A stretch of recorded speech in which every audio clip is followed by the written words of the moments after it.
February 22, 2026. We are in the fourth year and day 364 since the beginning of the full-scale invasion. Welcome, I greet you. For the situation report, in today's report, we see attacks on refineries and mutual territorial gains both on the Russian side and on the Ukrainian side. We also see further accusations against Russian leaders who were once again very, very inhumane towards Ukrainian prisoners of war, and we see the results of a Flamingo attack. But first, I am supposed to pass on a big thank you from the nonprofit organization Save Ukraine, because many of you contributed to a donation for an ambulance, which is to be organized for a well-known medic, namely Ruben, whom many of you also know. A little bit is still missing, which is why I want to mention the whole campaign again in the situation report. All the details, the bank account information, and PayPal, if you would like to donate, can be found at the very top of the video description. North of Pokrovsk, Russian attacks continue. This is reported by Ukrainian airborne forces. Russian units are reportedly relying again on small sabotage and reconnaissance groups. According to Ukrainian sources, such a group moved in cells of 2 to 3 soldiers each toward agricultural buildings to take them. This approach is quite typical. Small, hard-to-identify squads are supposed to approach discreetly, seek cover in buildings, and from there, either conduct reconnaissance or establish a base for weapons. Attacks are carried out in advance. They have coordinated with administration. The Russian drug war, as seen here, is where large troop movements are usually detected very quickly. Here we can also see the territorial gains attributed to the Russians, shown in dark red in the north of Pokrovsk. And at this point, it must be said very clearly that these considerations, this strategy and this tactic are working very well on the Russian side. There are small squads that are not strong by themselves and are immediately wiped out if they are discovered. But of course, they don't stand out as much as a huge convoy like we used to see in the past. I'm sure you remember that. Huge tank convoys, huge columns of vehicles, whether civilian, armored, or unarmored, that the Russians used to attack some position. You could spot them from kilometers away. You immediately knew where they wanted to go.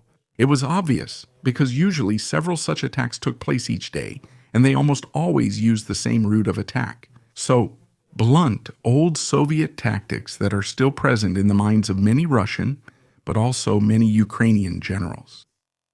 After all, there are soldiers on both sides who were still trained under the flag of the Soviet Union, and of course under this doctrine, only that the Russians have mostly kept this up. And such people, if they really trust the training they received back then, are also very, very difficult to change their minds, especially if you want to use somewhat more Western tactics. Above all, it's also difficult. A new kind of war with drones is emerging, with innovations appearing every few weeks. And to respond to these things, an old tactic that feels like it's 100 years old just isn't enough anymore. And that's exactly what the Russians have fixed by attacking with small squads now. They don't stand out as much. That way, you can move through the terrain a bit more easily. And if one of the small squads gets noticed, then it's just a 2 or 3 man squad that gets noticed, not a 200-man force moving in some direction. If you capture a small building, you report it. And then at night, they send more small units who meet up at that building. Like I said, these squads aren't strong on their own, but as soon as they can establish a foothold somewhere and call in reinforcements, suddenly there are 60 or 70 men on site who are able to get there more or less under the Ukrainians' radar. And that's a big problem for the Ukrainians. That's why the Russians are using exactly this strategy in this area. It's still crucial to conduct drone reconnaissance as troop movements can be detected early, even before they reach their target. Because as soon as they're in a building and are able to entrench themselves, it's always a very, very big problem to get rid of them again. Afterwards, 155mm artillery was reportedly used, hitting the soldiers before they could secure the building, according to the Ukrainians regarding this incident. The situation map shows the Russians still made territorial gains. A few kilometers further away, in the northeast of Hulaypol, reports about Ukrainian territorial gains are increasing. We haven't seen much of that lately. I deliberately marked the whole area here as a gray zone because some geolocations were simply missing, which are now available at least partially. Based on everything that can be inferred from maps and frontline reports, this is not about symbolic advances, but rather about a concrete tactical objective. We can see on other situation report channels, like with Toddy, for example, and with others, it doesn't really matter, that this is often portrayed as a major offensive, which can only take place because of Starlink, or because of the Starlink outage on the Russian side, which is partly true, but the whole thing is presented on many channels in a very exaggerated way, as if the Ukrainians could now clear the entire front, which is not the case. Let's look at the whole thing objectively. Let's take a look at it. I'll put it all into perspective for you. You can go ahead and write it in the comment section of the other commentators yourself, since there are often very, very different perspectives on a topic. And of course, someone who might not be very familiar with military matters, but still likes to deal with this topic. I don't think I'll blame anyone for maybe misjudging some things, but that's what channels like mine are for. As I said, let's take a calm look at all of this now. In September, a part of the old Ukrainian defensive line was breached in this section. And by that, I mean this one down here. That's the one that runs here north of Novopai and goes through here. That's the old Ukrainian defensive line. And there was also a large prepared anti-tank ditch, which runs roughly along here as well, just sketched in stylistically. And such anti-tank ditches are obstacles that are extremely valuable. They force mechanized units to take detours, slow down attacks, and make vehicles predictable. In combination with drone surveillance and artillery, they simply become effective kill zones. If Ukraine manages to regain full control of this anti-tank ditch, it would significantly stabilize the defense of the area. Especially in open terrain south and east of Holjapol, every artificial terrain edge is of operational significance. In addition, another effect can be observed. Russian forces have repeatedly tried to advance westward from the area around Holjapol to threaten Ukrainian lines in depth. This is basically the spot we're talking about here. The Ukrainians were recently able to recapture the village here. The Russians proceeded in the same way as near Pokrovsk, advancing with small units and breaking through the Ukrainian defenses. And here, ever since they completely captured Holjapol, they've been trying to advance further west. So far, it looks much like the situation map. There haven't been many changes since the last report from this region. And now, while the Russians are attacking down here in the south, trying to push further west, the Ukrainians are doing exactly the opposite. They're a bit further north and are trying to attack southward to bypass the Russian pressure positions. As we can see here, most of the Russian units are located in the area around Holjapol. Naturally, the village itself is a bit less well protected than the front line, which makes sense. And now the Ukrainians are trying to break through from above, heading south in order to reach this old anti-tank trench, in my opinion, because that would simply make the most sense in this area. As I said, the Russians also have no intention of advancing further north here. The main force and most of the efforts can be seen here heading west. Meanwhile, the Ukrainians are now taking advantage of exactly this movement to attack themselves and advance to the south, which theoretically should be a bit less protected. And if they put pressure here, they can threaten exactly this axis of attack, and if successful, even flank it. That would be a well-thought-out military move, not blocking head-on and defending blindly, but making the attack area itself unstable. Whether this leads to a larger advance, of course, depends on how many reserves both sides can deploy there. But it's clear that this isn't about square kilometers, it's not about liberating all of southern Ukraine. It's about taking advantage of a terrain feature that can significantly influence the further course of the fighting. As we see it here when we look at other reporters or offer other situation maps. You know yourself, this is my situation map, I created it and no one else. And this situation map consists of information that I obtain through daily research, as well as from other situation maps, 6 other situation maps, of which now 4 remain. I would say about 4 pro-Ukrainian maps and 2 pro-Russian maps, which of course contribute their influence to the overall situation picture here. And if you look at these, then we see that a possible line runs approximately here. The Ukrainians have been able to capture this area on average. If you look across all the maps, and they should be somewhere around here, but I have deliberately drawn it on my map, as you can see here, in a large gray zone around Stepov, Verbov, and the other villages that are still marked in red here, because there is still no geolocation that I have found which can clearly prove that the Ukrainians are actually in these villages. But it's different in this village. Today I was able to mark it in blue, as newly liberated. The Ukrainians are definitely inside there, as well as here in Turnov. I'll show that on the side as usual.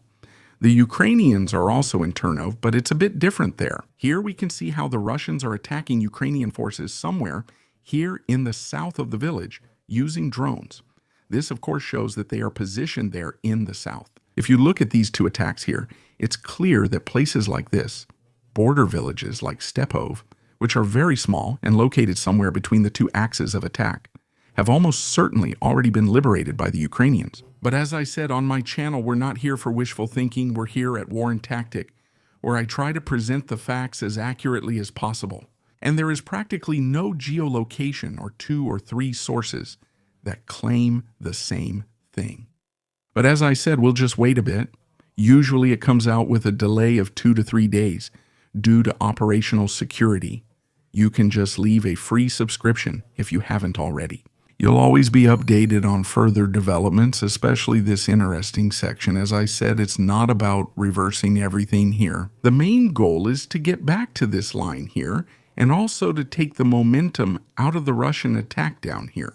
Many people, unfortunately, haven't understood this important difference. An operational counteroffensive aims for breakthroughs, gaining ground in greater depth, rolling up entire sections of the front, or cutting off supply routes. What we see here is rather one level below that.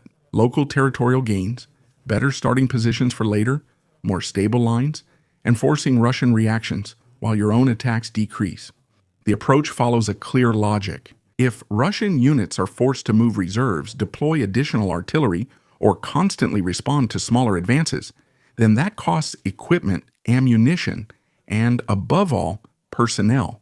Even limited Ukrainian attacks can thus cause a disproportionate amount of attrition. Every meter that is tactically advantageous, whether it's a terrain edge, an anti-tank ditch, or a fortified line, changes the entire combat dynamic in that sector. An improvement in the tactical situation there can mean that Russian axes of attack become less advantageous, or that Ukrainian artillery gains better fields of fire.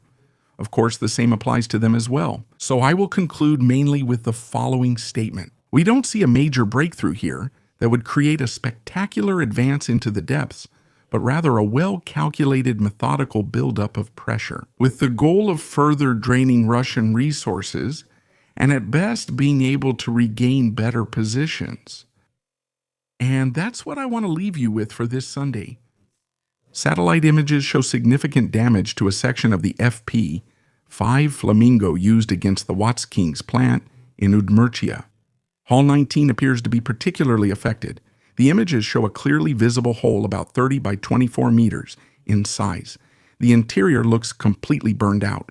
Hall 19 is considered a central production section. Metal parts are stamped and formed there, fuselage segments for rockets are manufactured, and components are electroplated.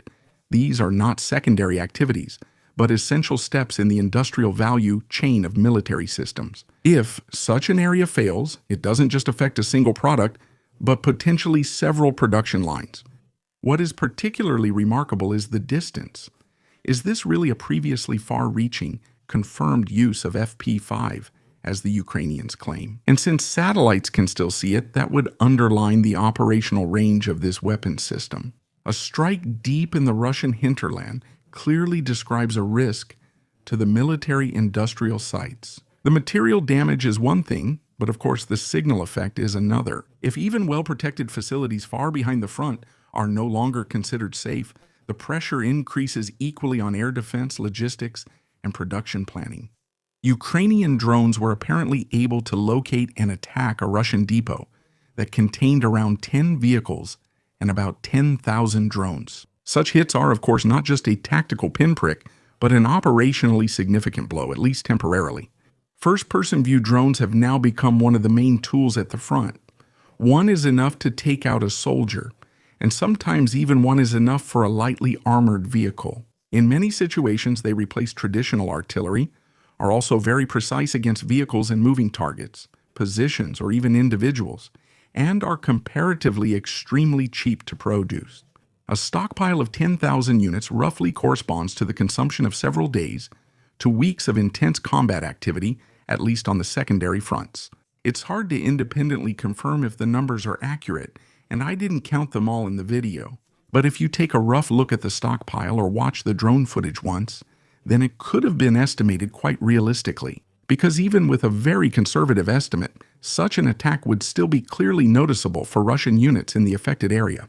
There are serious accusations. Research by Radio Free Europe or Radio Liberty are said to have obtained internal chats and audio files of a Russian major general, namely Major General Roman Demiurgy, from the year 2022. According to this, he admitted in private messages to the abuse and killing of Ukrainian prisoners of war. According to the reports, he is said to have shared photos of severed ears and even talked in conversations about having made a garland out of them. In another chat, he is said to have offered a prisoner as a gift to a Federal Security Service officer and asked whether he should be eliminated or if the officer wanted to have him. There are also indications that relatives of prisoners are being put under pressure. According to the information, the journalist confronted him with the accusations over the phone, but he immediately ended the call and blocked further attempts to contact him. An independent, legally valid verification of all the content is not publicly available. Russian authorities have not commented on this so far, and they probably never will. The treatment of prisoners of war is clearly regulated in the Geneva Convention, and I want to make that clear. Torture, mistreatment, or extrajudicial killings are serious war crimes, even in a war, regardless of rank or function. Many people don't understand that. Many say, well, it's war, so you don't have to follow the rules. But we'll see at the end, depending on how the war turns out. What's more explosive is not so much the existence of individual acts of violence, which unfortunately happen in every war, but rather the alleged tone. If a high-ranking officer openly boasts about this in internal chats, it would point to a very problematic culture within the command level, which actually confirms what we've been seeing for years. Whether and to what extent international investigative authorities will address these allegations remains to be seen. However, it's clear these accusations greatly increase political and legal pressure on both individual officers and the whole military leadership. A Ukrainian strike damaged 2 vertical stabilization columns at the Neftogorsk refinery. Satellite images clearly show the affected units.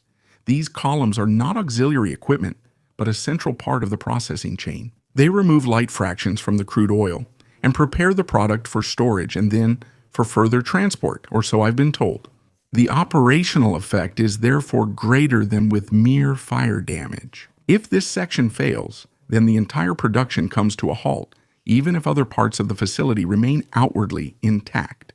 Refineries are highly sequentially organized. The failure of such a node either forces throttling and rerouting to other facilities or a complete shutdown. The fire is now considered extinguished. However, the continued presence of smoke and the ongoing efforts of rescue and repair crews still indicate that the damage probably cannot be fixed in the short term. Thank you to all subscribers, channel members, and the Algo crew. Special thanks to Lieutenant Colonel Renica, Sila, Titik, Ferdi, and Meyerhofer. Feel free to subscribe, like, and leave a comment, and see you in the next situation report. Bye.